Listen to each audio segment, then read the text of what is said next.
Ja piekrītam, ka arhitektūra ir sastingusi mūzika, tad turpinot šo domu varam teikt, ka pieminekļi ir sastingusi vēsturi. Ar pieminekļiem, ja kas es te nedomāju tikai bistes un torusus, kas veltīti varoņiem, karaļiem un prezidentiem.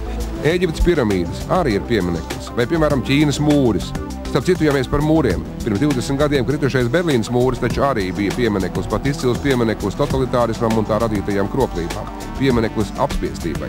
Pirms 19 gadiem, kad Latvijā kulminēja atmoda Rīgā pēc mūra muzeja Hausam Checkpoint Charlie izstādes, muzeja direktors uzdāvināja Berlīnas mūra fragmentu Latvijas galvaspilsētā, lai arī mēs atcerētos vēsturi, iestātos par brīvību un saprastu tās vērtību.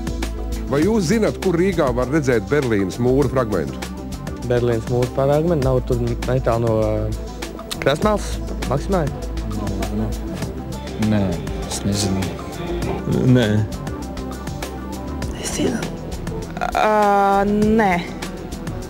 Nē, diemžēl nezinu. Kādreiz Berlīnas mūra fragments stāvēja tieši šeit.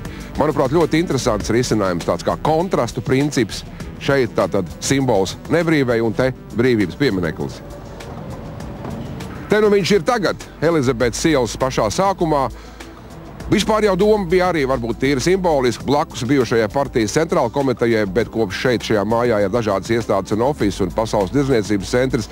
Es domāju, ka šī doma vairs nenolasās. Augstā kara simbols visu aizmirsts. Arī šeit atrodas, uz šo pusi bija rietumu demokrātija un uz otru pusi totalitārisms. Ar pieminekļiem mums jau vispār sen ir kā pa celmiem. Te Pēters I ar savu zirgu pa parka krūmiem slapstījās, līdz tagad ir radus vietu kādā sētā Teikas rajonā.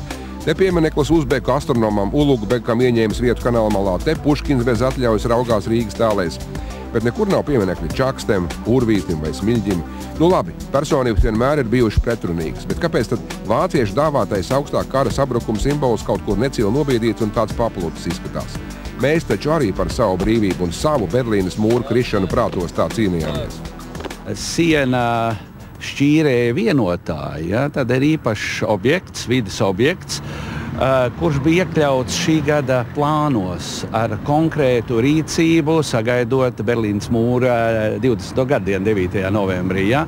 Bet tā kā līdzekļi tika iepriekšējā doma mūs, kā saka, nerēķinājās, plāns ignorēja un naudas tika noņemts, tad mums vienkārši šis objekts palika karājoties gaisā.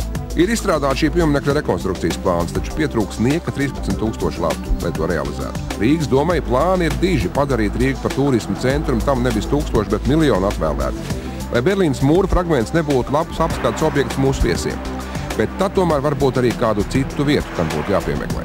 Bet tas jau attiecas uz daudziem pieminekļiem, kurus vajadzētu it kā šajā situācijā varbūt drusciņi koriģēt. Labi piemēri ir, piemēram, Alfrēda Kalniņa piemineklis, arī Blaumans ir ceļojis, ja? Atrast pilsētu vidē labāko izskatu. Man šķiet, ka tie ir piemērot vieta Berlīnas mūrim, varētu būt šeit pie Saeimas. Te jau ir 91. gada barikādēm veltīti pieminekļi. Un tad Berlīnas mūris pēc savas būtības arī savu veidu barikādu bija, lai deputāti pa logiem vienalga kāda Saeima tā arī nebūtu, nākamā, aiznākamā un visas pārējās vienmēr redzētu to, ka par brīvību vienmēr ir bijusi grūta un smaga cīņa.